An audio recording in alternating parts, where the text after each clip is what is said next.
ಹರಿ ಓಂ. ಯಾರು? ನಮಸ್ತೆ. ಪುನೀತಾ? ನೀವ್ಯಾರು? ನಾವು ಧರ್ಮಸ್ಥಳದಿಂದ ಮಾತಾಡುದು. ಏನ್ ಹೆಸರು? ಹೆಸರು ಅಶೋಕ್ ಅಂತ ಹೇಳಿ. ಹೇಳಿ ಅಶೋಕ್ ಅವರೇ. ಮೊನ್ನೆಂದು ಇದು ಹಾಕಿದ್ರಲ್ಲ ವಿಡಿಯೋ. ಯಾವುದು? ನಾನು ಇಲ್ಲಿವರೆಗೂ 4 ವಿಡಿಯೋ ಹಾಕಿದ್ದೀನಿ. ಅದೇಯಾ? ನೀವ್ ಯಾವ್ದ್ರ ಬಗ್ಗೆ ಮಾತಾಡ್ತಿದ್ರಿ? ನಾವು ಮಹೇಶ್ ಶೆಟ್ಟಿ ತಿಮ್ಮರಡಿ ಬಗ್ಗೆ ಮಾತಾಡುದು. ಅದಕ್ಕೆ ನೀವು ಇದು ಏನ್ ಹಾಕಿದ್ರಲ್ಲ ವಿಷಯ? ಒಂದು. ಹಾ, ಏನ್ ವಿಷಯ? ವಿಷಯ ಅಂದ್ರೆ ನೀವು ಹೇಳಿದ್ರಲ್ಲ ಸೌಜನ್ಯ ಏನಂತ? ವಿಷಯದಲ್ಲಿ. ಸೌಜನ್ಯ ವಿಷಯದಲ್ಲಿ ಹೇಳಿದ್ರಲ್ಲ ನೀವು. ಸೌಜನ್ಯ ವಿಷಯದಲ್ಲಿ ನಾನೇನು ಮಾತಾಡಿಲ್ಲಪ್ಪ. ಮಾತಾಡಲ್ಲ, ನಮ್ಮ ಹತ್ರ ವಿಡಿಯೋ ಉಂಟಲ್ಲ. ಏನಂತ ಮಾತಾಡಿದ್ದೀನಿ? ಹಾ, ಅದಕ್ಕೆ ಕೇಳಿದ್ದು ಯಾವ ವಿಡಿಯೋ ಅಂತ. ನೀವು ಪುನೀತ್ ಅವರೇ ಅಲ್ವಾ? ಪುನೀತ್ ಹೌದು, ಕೇಳಿ. ಹೌದಮ್ಮ, ನಾನು ಪುನೀತೆ ಮಾತಾಡ್ತಿರೋದು. ಅದೇ ನೀವ್ ಹೇಳಿದ್ರಲ್ಲ ಮಹೇಶ್ ಅಣ್ಣ ನೀವು ನಿಮ್ಮ ಏನಂತನೋ? ಏನಂತ ಹೇಳಿರೋದು ಹೇಳು.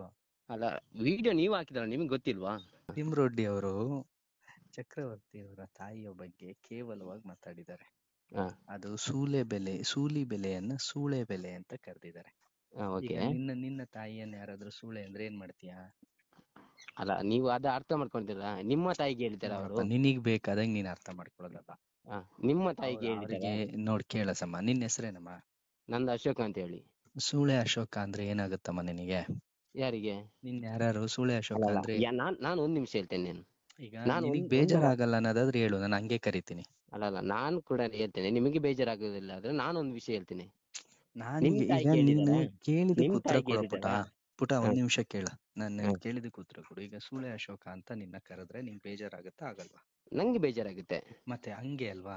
ಈಗ ಒಬ್ಬ ಹೋರಾಟಗಾರ ಮನೆ ಮಠ ಬಿಟ್ಟು ಹೋರಾಟ ಮಾಡಿ ರಾಷ್ಟ್ರಕ್ಕಾಗಿ ಮತ್ತು ಹಿಂದೂ ಧರ್ಮಕ್ಕಾಗಿ ಹೋರಾಟ ಮಾಡ್ತಾರೋ ಚಕ್ರವರ್ತಿ ಅವರನ್ನ ಸೂಳೆ ಚಕ್ರವರ್ತಿ ಅಂತ ಕರೆದ್ರೆ, ಸೂಳೆ ಬೆಲೆ ಅಂತ ಕರೆದ್ರೆ, ಅವರ ಅನುಯಾಯಿಯಾದ ನನಗೆ ಬೇಜಾರಾಗಲ್ವಾ? ಆಗುತ್ತೋ ಆಗಲ್ವೋ ಇಷ್ಟ ಹೇಳು. ಒಂದ್ ನಿಮಿಷ ಆಗುತ್ತೆ. ನಿನಗ್ ಬೇಜಾರಾಗ್ಲಿಲ್ವಾ? ಈಗ ನಾನು ಮಹೇಶ್ ತಿಮ್ರೊಡ್ಡಿ ಅವರಿಗೆ ನಿಮಗ್ ತಾಕತ್ತಿದ್ರೆ ನನಗೆ ಹೊಡೀರಿ ನೋಡೋಣ, ನಾನು ಉಜಿರೆಗೆ ಬರ್ತೀನಿ ಅಂತ ಅನ್ನೋತ್ತಿಗೆ ನಿಂಗೆ ಬೇಜಾರಾಯ್ತೋ ಆಗ್ಲಿಲ್ವಾ? ನಮ್ಮ ಅಣ್ಣ ಫೋನ್ ಮಾಡಿದ್ರು ನಿಮ್ಗೆ? ಮಾಡಿದ್ರು. ಅದನ್ನೇನ್ ರೆಕಾರ್ಡ್ ಹಾಕಲ್ಲ, ಯಾಕೆಂದ್ರೆ ಪಾಪ ಅವರಿಗೆ ನಾನು ಅವ್ರು ಮಾತಾಡಿರೋದು ಹಾಕಿದ್ರೆ ಅವರಿಗೆ ಗೌರವ ಕಮ್ಮಿ, ನಾನು ಹಾಕಕ್ ಹೋಗಲ್ಲ. ಸೌಜನ್ಯ ವಿಚಾರದಲ್ಲಿ ನಾವೆಲ್ಲ ಸೌಜನ್ಯ ಪರನೇ ಇರೋದು. ಆದ್ರೆ ಧರ್ಮಸ್ಥಳ ಶ್ರೀ ಮಂಜುನಾಥನ ಕ್ಷೇತ್ರಕ್ಕೆ ಯಾರಿಂದನೂ ಕಳಂಕ ಆಗಬಾರ್ದು. ಅಲ್ಲ, ನಾನೊಂದು ವಿಷಯ ಹೇಳೋಣ. ನಮಗೆ ದೈವದ ಬಗ್ಗೆ ನಮಗೆ ಭಕ್ತಿ ಉಂಟು. ಆದ್ರೆ ಅಲ್ಲಿ ಇರುವವರ ಬಗ್ಗೆ ಭಕ್ತಿ ನಮಗೆ ಯಾಕಿಲ್ಲ? ನಿನಗೇನಾದ್ರೂ ಸಾಕ್ಷಿ ಇದೆಯಾ? ಅವ್ರ ಆರೋಪ ಎಷ್ಟು ಸಾಕ್ಷಿ ಬೇಕು ನಿಮಗೆ? ಏನಿದೆ? ಎಷ್ಟು ಸಾಕ್ಷಿ ಬೇಕಂತ ಏನಿದೆ ಹೇಳು, ಇಂಥ ಸಾಕ್ಷಿ ಇದೆ ಅಂತ ಹೇಳು. ಅಲ್ಲ, ನಮ್ಗೆ ದೈವ ಗಿರೀಶ್ ಹೇಳ್ತಾನಲ್ಲ, ಅವ್ನು ಗಿರೀಶ್ ಮಠಣ್ಣ ಹೇಳ್ತಾರಲ್ಲ, ನನ್ನ ಹತ್ರ ಸಾಕ್ಷಿ ಇದೆ ಅಂತ. ನೀನು ಹಂಗೆ ಹೇಳ್ಬೇಡ. ನಿನಗೆ ಗೊತ್ತಿದ್ರೆ ಇಂಥದ್ದನ್ನ ಇವ್ರು ಮಾಡಿದ್ದಾರೆ ಅಂತ ಹೇಳು ನೋಡುವ. ನಿನ್ನದ್ದೇ ನಾನು ನಾಳೆ ಸ್ಟೇಷನ್ಗೆ ಬಂದು ನಿನ್ನನ್ನೇ ಅಲ್ಲಿ ಕೂರಿಸಿ ನಿನ್ನ ಬಳಿಯಿಂದಾನೆ ಹೇಳಿಸ್ತೇನೆ. ಹೇಳು ಏನಿದೆ. ಯಾವ ಸ್ಟೇಟ್ಮೆಂಟ್ ಬೇಕು ನೀವು ಮಾತಾಡ್ತೀರಾ? ನಿಮ್ಮದ್ರಲ್ಲಿ ಸಾಕ್ಷಿ ಇದ್ರೆ? ನನ್ನ ಹತ್ರ ಯಾವ್ದು ಸಾಕ್ಷಿ ಇಲ್ಲಮ್ಮ. ಮತ್ತೆ ಯಾಕೆ ನೀವು ಹಂಗೆ ಮಾತಾಡ್ತೀರಿ? ನಾನೆಲ್ಲ ಹೇಳ್ತಿರೋದು, ನೀನ್ ಹೇಳ್ತಿದೀಯಲ್ಲ ಅವ್ರ ಬಗ್ಗೆ ನಮಗೆ ಗೌರವ ಇಲ್ಲ ಅಂತ. ಗೌರವ ಇಟ್ಕೋ ಅಂತ ನಾನು ಹೇಳ್ತಾ ಇಲ್ಲ. ನಮ್ಮ ಹತ್ರ ಸಾಕ್ಷಿ ಸ್ಟೇಟ್ಮೆಂಟ್ಸ್ ಎಲ್ಲ ಅವರ ಮನೆಯಿಂದ ನಾವು ತರ್ತೇವೆ. ಬೇಕಾದ್ರೆ ನಾವು ಮನೆಯಿಂದನೇ ತರ್ತೇವೆ ನಾವು. ಸೌಜನ್ಯ ಮನೆಯಲ್ಲಿ ಸಾಕ್ಷಿ ಇಲ್ಲ ಮಾರೆ. ಇದ್ದಿದ್ರೆ ಇಷ್ಟ ದಿನ ಬೇಕಾಗಿರ್ಲಿಲ್ಲ. ಇದ್ರೆ ತಗೋಬಾ, ನಾನು ಬರ್ತೇನೆ. ಯಾವುದು? ಅದು ಎಂತ ಗೊತ್ತಾ ನಿನಗೆ? ನಾನೊಂದು ಇನ್ನೊಂದು ಹೇಳ್ತೀನಿ. ಯಾರಿಗೆ ಶಕ್ತಿ ಹೌದು ಇದು ಬಿಡು. ಪುನೀತ್ ಕೆರೆಹಳ್ಳಿಯ ಶಕ್ತಿಯನ್ನ ಪ್ರಶ್ನೆ ಮಾಡುವ. ನಾನು ಮಾತಾಡೋದು ಅಶೋಕ್ ಒಂದ್ ನಿಮಿಷ. ಪುನೀತ್ ಕೆರೆಹಳ್ಳಿಯ ಶಕ್ತಿಯನ್ನ ಯಾರು ಚೆಕ್ ಮಾಡುವುದು ಬೇಡ. ನೀನು ಸಾಕ್ಷಿ ಎತ್ಕೊಂಡು ಪುನೀತಣ್ಣ ನನ್ನ ಹತ್ರ ಸಾಕ್ಷಿ ಇದೆ ಅನ್ನು, ಕಾವ ಅಂದರ ಮನೆ ಬಾಗಲಿಗೆ ಹೋಗಿ ನಿಂತ್ಕೊಳ್ತೇನೆ ನಾನು. 13 ಜೊತೆನೆ ಬಾ. 13 ವರ್ಷದಿಂದ ನಾವು ಹೋರಾಟ ಮಾಡ್ತಾ ಇದ್ದೇವೆ ಇಲ್ಲಿ. ಏನ್ ಮಾಡ್ತಿದ್ದೀರೋ? ನಿಮ್ಮ ಹತ್ರ ಸಾಕ್ಷಿ ಉಂಟು ಅಂತೇಳಿ ನಾವು ಯಾಕೆ ಇಲ್ಲಿ ಹೆದರ್ಬೇಕು? ಬೇಡಿಕೆ ಏನು 13 ವರ್ಷದಿಂದ? ಹೇಳು. ನಮಗೆ ಇಲ್ಲಿ ಆಗಿದ್ದನ್ನು ನಮಗೆ ಪರಿಹಾರ ಕೊಡ್ಬೇಕಂತ ಹೇಳಿ ಆಗಿದೆ. ನಿಮ್ಗೆ ಗೊತ್ತಿಲ್ವಾ? ಅದೇ ಅತ್ಯಾಚಾರ ಆಗಿದೆಯಪ್ಪ, ಅದಕ್ಕೆ ಏನಾಗ್ಬೇಕು?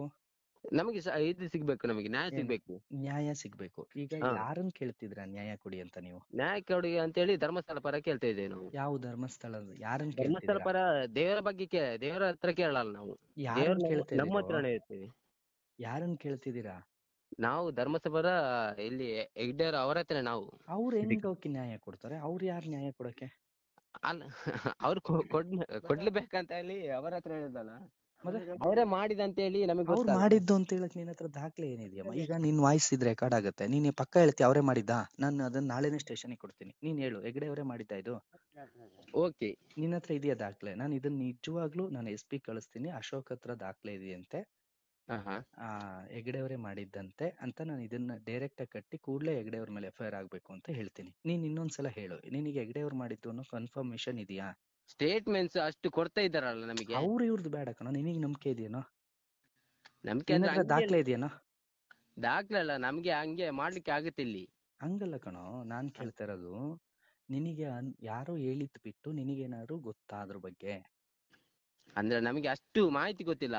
ಮತ್ತೆ ಮಾಹಿತಿ ಗೊತ್ತಿಲ್ಲ ಅಂದಾಗ ಏನಾಗುತ್ತೆ, ನಿನಗೆ ಈಗ ನಾನು ಹೇಳಿದ್ನು ನಂಬೇಕಾಗತ್ತೆ, ಇನ್ನೊಬ್ಬ ಹೇಳಿದ್ನು ನಂಬೇಕಾಗತ್ತೆ. ಅಲ್ಲಲ್ಲ, ನಾನು ಹೆಂಗೆ ಗೊತ್ತಾ, ನಾವು ಹೋರಾಟ ಮಾಡ್ತಾ ಇದ್ದೇವೆ. ನಾವು ಹೋರಾಟ ನಾನು ಮಾಡ್ತಿದ್ದೀನೋ, ಹೋರಾಟ ನಾವು ಮಾಡ್ತಿಲ್ಲ ಅಂತ ಹೇಳಿದ್ದು, ಸೌಜನ್ಯ ನ್ಯಾಯ ಸಿಗ್ಬೇಕು, ಕರೆಕ್ಟ್. ಬಟ್ ಮಾಡಿದವ್ರು ಯಾರು ಅಂತ ನಿನಗೆ ಗೊತ್ತಾ? ಗೊತ್ತಿದ್ರೆ ಹೇಳ್ಬಿಡು, ಹೆಸರು ಹೇಳ್ಬಿಡು, ನಾನು ಈಗ್ಲೇ ಹೇಳ್ತಾ ಇದೀನಿ, ಗೊತ್ತಿದ್ರೆ ಹೆಸರು ಹೇಳು. ಅಲ್ಲ ಹೆಸರು ಹೇಳಿಕೆ ಹಂಗೆ ಹೇಳಿಕೆ ನಮಗೆ ಫೋನ್ ಅಲ್ಲಿ ಹೇಳಿಕೆ ಆಗತ್ತಾ? ನಮಗೆ ಯಾಕಾಗತ್ತಮ್ಮ? ಯಾಕಾಗಲ್ಲಮ್ಮ? ಭಯನಾ? ಭಯ ಅಲ್ಲ, ಮತ್ತೆ ಭಯ ಅಂತ ನಮ್ಗೆ ನಿನಗೆ ಗೊತ್ತಿದ್ರೆ ಹೆಸರು ಹೇಳಮ್ಮ. 13 ವರ್ಷದಿಂದ ನಾವು ಭಯ ಅಂತ ಏನು ಪಡಿಲ್ಲ. ಅಲ್ಲ ಕಣೋ ಅಶೋಕ, ನಿನಗೆ ಗೊತ್ತಿದ್ರೆ, ನಿನಗೆ ಹೆಸರುಗಳು ಗೊತ್ತಿದ್ರೆ ಇವರೇ ಮಾಡಿದ್ದು ಅಂತ ಹೆಸರು ಹೇಳು, ನಾನು SP ಕಳಿಸ್ತೀನಿ. ಎಲ್ಲಿಗೆ ಹೇಳ್ತೀರಾ? ನಾನು SB ಸೂಪರಿಂಟೆಂಡೆಂಟ್, ಪೊಲೀಸ್ ಸೂಪರಿಂಟೆಂಡೆಂಟಿಗೆ ನಾನು ಕಳಿಸ್ತೀನಿ, ಅವರು ಪಕ್ಕ ಅರೆಸ್ಟ್ ಮಾಡ್ತಾರೆ. ನಿನಗೆ ಗೊತ್ತಿದ್ರೆ ಹೆಸರು ಹೇಳು. ಅಲ್ಲಲ್ಲ, ನಮಗೆ ಹೆಂಗ್ ಗೊತ್ತಾ, ನೀವು ಅಷ್ಟು ಸ್ಟೇಟ್ಮೆಂಟ್ಸ್ ಕೊಡ್ತೀರಲ್ಲ, ನಾನ್ ಕೊಟ್ಟಿದ್ದು ಇದುವರೆಗೂ ಹೇಳಾಗಿದೆ ಕಣೋ. ನಾನ್ ಕೇಳ್ತಾ ಇರೋದು, ನಿನಗೆ ಸೌಜನ್ಯಗಳಿಗೆ ಅನ್ಯಾಯ ಮಾಡಿದ್ದು ಅಥವಾ ಸೌಜನ್ಯ ಅತ್ಯಾಚಾರ ಮಾಡಿದ್ದು ಇವ್ರೆ ಅಂತ ನಿನಗೆ ಗೊತ್ತಾ? ಅಲ್ಲಲ್ಲ, ಒಂದ್ ನಿಮಿಷ, ನೀವ್ ಎಲ್ಲಿಗೆ SP ಕೊಡ್ತೀರಾ? ನಿನಗೆ ನಾನು ಹೇಳೋದು ಅರ್ಥ ಆಗ್ತಿಲ್ಲ. ನೀನು ನಿನ್ನ ಹತ್ರ ಸಾಕ್ಷಿ ಇದೆ ಇವ್ರೇ ಮಾಡಿದ್ದು ಅಂತ ನಿನಗೇನಾದ್ರೂ ಹೆಸರು ಗೊತ್ತಿದ್ರೆ ನಾನು ಅದನ್ನ SP ಕೊಡ್ತೇನೆ. ನಿನ್ನ ಹತ್ರ ನಿನಗೆ ಗೊತ್ತಿದ್ರೆ ಹೇಳು. ಓಕೆ, ಧರ್ಮಸ್ಥಳದವರಿಗೆ ಕೊಟ್ಟಿದ್ದು. ಧರ್ಮಸ್ಥಳದವ್ರು ಯಾರು? ಧರ್ಮಸ್ಥಳ ಊರ ಅಥವಾ ಶ್ರೀ ಮಂಜುನಾಥ ಕ್ಷೇತ್ರದಲ್ಲಿ ಯಾರು? ಹೆಸರು ಗೊತ್ತಿಲ್ಲ, ಧರ್ಮಸ್ಥಳ ಅಂತ ನಾನು ಹೇಳ್ತೀನಿ. ಹೆಸರು ಹೇಳೋ. ಹೆಸರು ಯಾಕೆ ಹೇಳ್ಬೇಕು? ಭಯನಾ? ಭಯನಾ? ಯಾಕೆ ಭಯ? ಮತ್ತೆ ಹೆಸರು ಹೇಳೋ. ಇಂಥವ್ರು ಅಲ್ಲ, ಭಯ ಯಾಕೆ? ನಿಮಗೆ ಧರ್ಮಸ್ಥಳ ಬಗ್ಗೆ ನಂಬಿಕೆ ಉಂಟಲ್ಲ. ಈಗ ಧರ್ಮಸ್ಥಳ ಅನ್ನೋದು ಊರು ಅಂತ ಹೇಳ್ತಾರೆ. ಊರಲ್ಲಿ ಯಾರು? ಯಾವ್ದು ಊರಲ್ಲಿ ಯಾರು? ಅಲ್ಲಲ್ಲ, ನಾವು ಇದು ಎಕ್ಸ್ಟ್ರಾ ಆಗ್ತೇವೆ, ನಾವು ಬೇಕಾದ್ರೆ ಬೇರೆ ಆಗ್ತೇವೆ. ನಾವು ನಿಮ್ಮ ಎಕ್ಸ್ಟ್ರಾ ಕೊಡ್ತೇವೆ, ನಾವು ಫೋನ್ ಮಾಡಿ ಇದು ಮಾಡ್ತೇವಲ್ಲ ನಾವು. ದಡ್ಡ, ನೀನ್ ಎಷ್ಟನೇ ಕ್ಲಾಸ್ ಓದಿದ್ಯಾ? ಅಲ್ಲಲ್ಲ, ಬೇಡ ಬೇಡ, ನೀನ್ ಎಷ್ಟನೇ ಕ್ಲಾಸ್ ಓದಿದ್ಯಾ? ನಾನು ಓದ್ಲಿಕ್ಕೆ ಎಷ್ಟು ಓದ್ತೇನೆ ನಾನು. ಅಲ್ಲ, ನೀನು ಓದಿದ್ಯಾ ಹೇಳು. ಅದು ಯಾಕೆ ಹೇಳಿ? ಅಲ್ಲ, ನೀವು ಹೋಗ್ಲಿ, ಆಯ್ತು. ನೀನ್ ಏನ್ ಮಾಡ್ಕೊಂಡಿದ್ಯಾ? ನಾನು ಮನೆಯಲ್ಲಿ ಇದ್ದೇನೆ. ಏನು ಅಂದ್ರೆ ಎಷ್ಟು ವರ್ಷ ನಿಂಗೆ? ಯಾರಿಗೆ? ನಿಂಗೆ ಎಷ್ಟು ವರ್ಷ ಅಂದೆ? 35. ಓಕೆ, ಆಯ್ತು ಕಣ. ಏನ್ ಗೊತ್ತಾ, ನಾನ್ ನಿನಗೇನ್ ತಮಾಷೆ ಮಾಡ್ತಿಲ್ಲ ಅಥವಾ ನಿನ್ಗೇನ್ ನಾನು ಎದುರಿಸ್ತಿಲ್ಲ. ನಾನ್ ಕೇಳಿದ್ದು, ನಿನಗೇನಾದ್ರು ಗೊತ್ತಿದ್ರೆ ಹೇಳು. ನಿನಗ್ ಗೊತ್ತಿದ್ರೆ ಹೇಳು, ನಾನು SP ಆಫೀಸಿಗೆ ಹೇಳ್ತೀನಿ, ಅಶೋಕ್ ಅಂತ ಹೇಳಿ ಹಿಂಗೆ. ನಿಮ್ ಮನೆ ಎಲ್ಲಿರೋದು?